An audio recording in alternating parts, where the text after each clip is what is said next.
दिवस माझ्या बाबासाहेबांना पोस्टमन येऊन पत्र देतो, लायब्ररीयन बाबासाहेबांकडे पत्र आणून देतो. बाबासाहेब वाचण्यातून इकडे बघतायत की काय ठेवलं जवळ, ते पत्र उचलतायत, ते पत्र फोडतायत आणि बाबासाहेबांचं लक्ष पुस्तकावरून पत्राकडे जातं.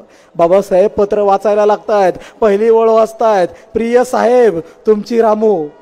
तुम्हा साष्टांग नमस्कार. साहेब, तुम्हाला कळवावं वाटतं की तुमचा लाडका गंगाधर मागील काही दिवसांपासून आजारी आहे. मी त्याला दवाखान्यात घेऊन गेले साहेब, पण डॉक्टरांनी याच्यावर मोठे उपचार करावे लागतील म्हणून सांगितलं. त्याच्यासाठी खूप पैसा लागणार आहे बाबासाहेब. डॉक्टर म्हणाले बाबासाहेब की पैसा असेल आणि मोठे उपचार झाले तरच हे मूल वाचेल, नाहीतर हे बाळ वाचणार नाही. बाबासाहेब, आपला गंगाधर आपल्याला वाचवायचा आहे. बाबासाहेब, तुम्ही काही करून लवकरात लवकर जास्तीत जास्त पैसे पाठवा. मी गंगाधरवर उपचार करते बाबासाहेब. बाबासाहेब, तुमच्या मनी ऑर्डरची मी वाट पाहते. साहेब, स्वतःची काळजी घ्या. मनी ऑर्डर लवकरात लवकर पाठवा. तुमचीच रामू. बाबासाहेबांनी पत्र वाचलं. बाबासाहेबांच्या दोन्ही डोळ्यात पाणी दाटून आलं. बाबासाहेबांच्या डोक्यात विचारांचं वादळ उठलं. मन भरून आलं. बाबासाहेबांनी दुसरं पत्र हाती घेतलं आणि बाबासाहेब लिहायला लागले, प्रिय रामू, तुझं पत्र मिळालं. वाचलं मी की गंगाधर खूप आजारी आहे.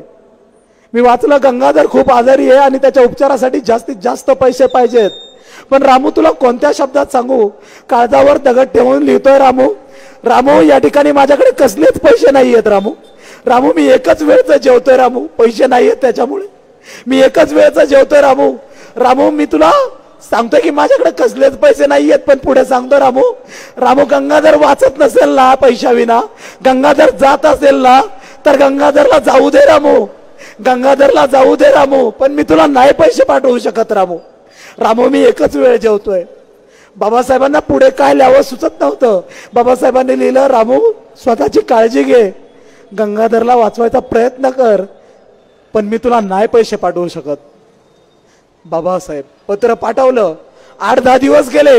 रमाई वाट बघत होती की मनी ऑर्डर येईल. पोस्टमन दाराच्या जवळ आला. रमाईला वाटलं आता पैसे आले असतील. रमाई धावत गेल्या मनी ऑर्डर घ्यायला. रमाई धावत गेल्या पोस्टमनच्या जवळ. पत्र हातात घेतलं. पोस्टमन माघारी गेला. रमाईने पत्र फोडलं. रमाई वाचायला लागल्या. बघताय तर काय पैसे नाहीयेत, साधं पत्र आहे. रमाई वाचायला लागल्या, प्रिय रामू, रामू, तुला सांगतो माझ्याकडे कसलेच पैसे नाहीयेत तुला पाठवायला.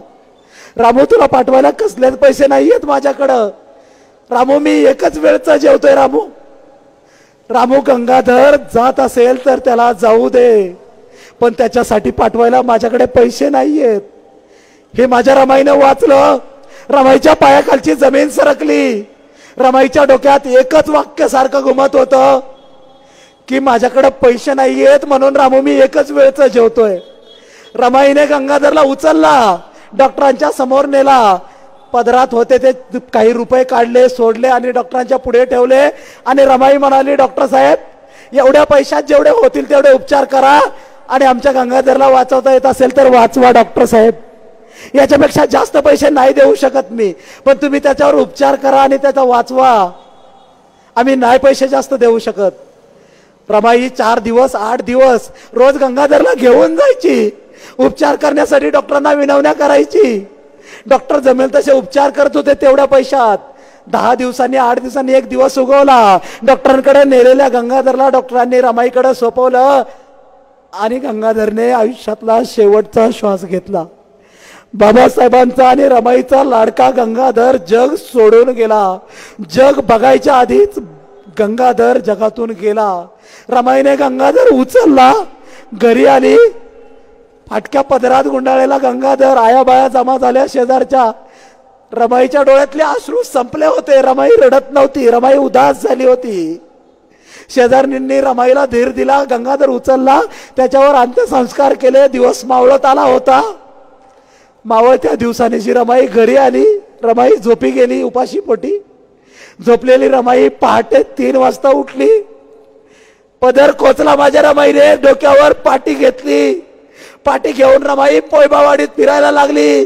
शेण जमा केलं. जमलेलं शेण थापलं एका ठिकाणी जाऊन.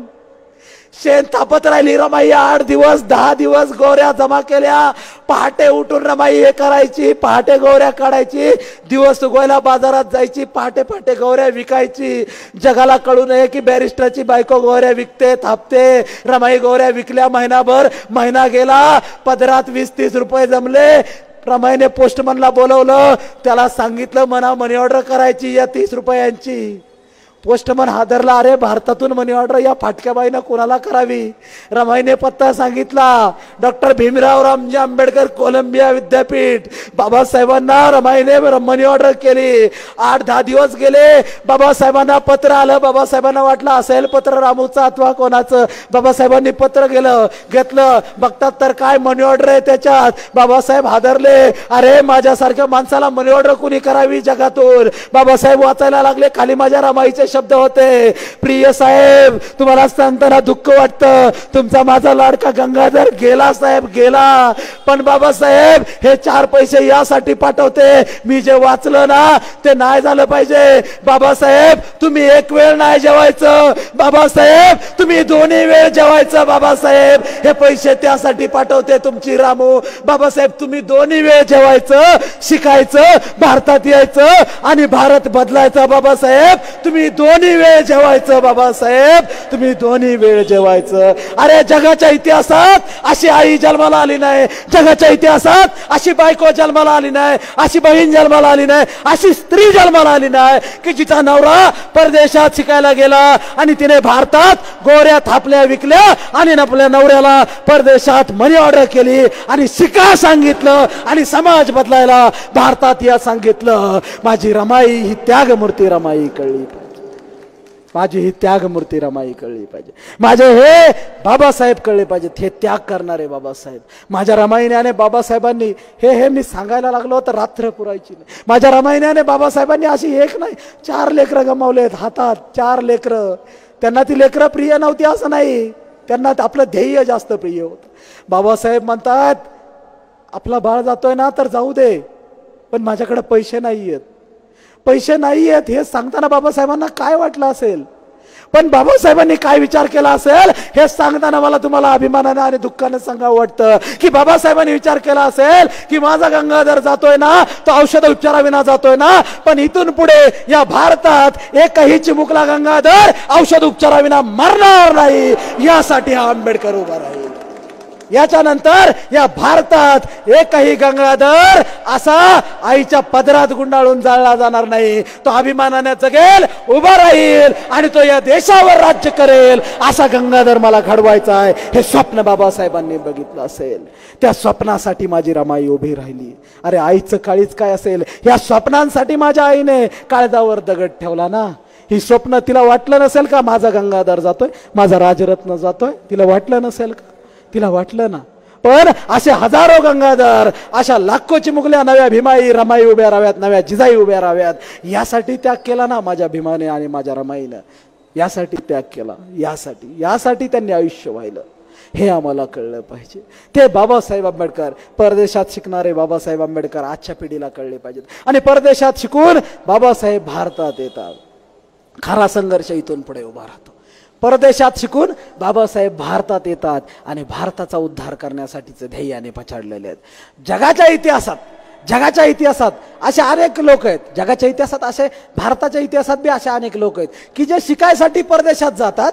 जगाच्या इतिहासात, भारताच्या इतिहासात शिकायसाठी परदेशात जातात, परदेशात शिकून मोठे होतात आणि मोठे होऊन मोठ्या नोकऱ्या मिळवतात आणि परदेशातच स्थायिक होतात आणि स्वतः मोठे होतात. पण जगाच्या इतिहासात असा एक विद्यार्थी आहे की जो अस्पृश्य समाजात जन्माला आला, शिकायला परदेशात गेला आणि परदेशात शिकून पुन्हा भारताचा उद्धार करण्यासाठी भारतात आला. त्या विद्यार्थ्याचं नाव म्हणजे डॉक्टर बाबासाहेब आंबेडकर. आपल्या भारताला विसरले नाही. मला हा भारत घडवायचा आहे, नव्या भारताची निर्मिती करायची. या भारतात येऊन इथून पुढे बाबासाहेबांचं खऱ्या अर्थानं कार्य चालू होतं आणि भारतात आलेले बाबासाहेब नव्याने जे स्वप्न पाहतात, नव्या भारताचं जे स्वप्न पाहतात, ते नव्या भारताचे स्वप्न पाहणारे बाबासाहेब हे खऱ्या अर्थानं नव्या भारताचे शिल्पकार बाबासाहेब आहेत.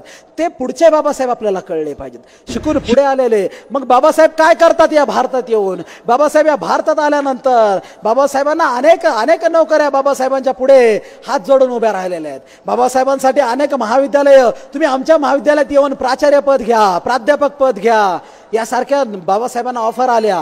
त्यांनी पायघड्या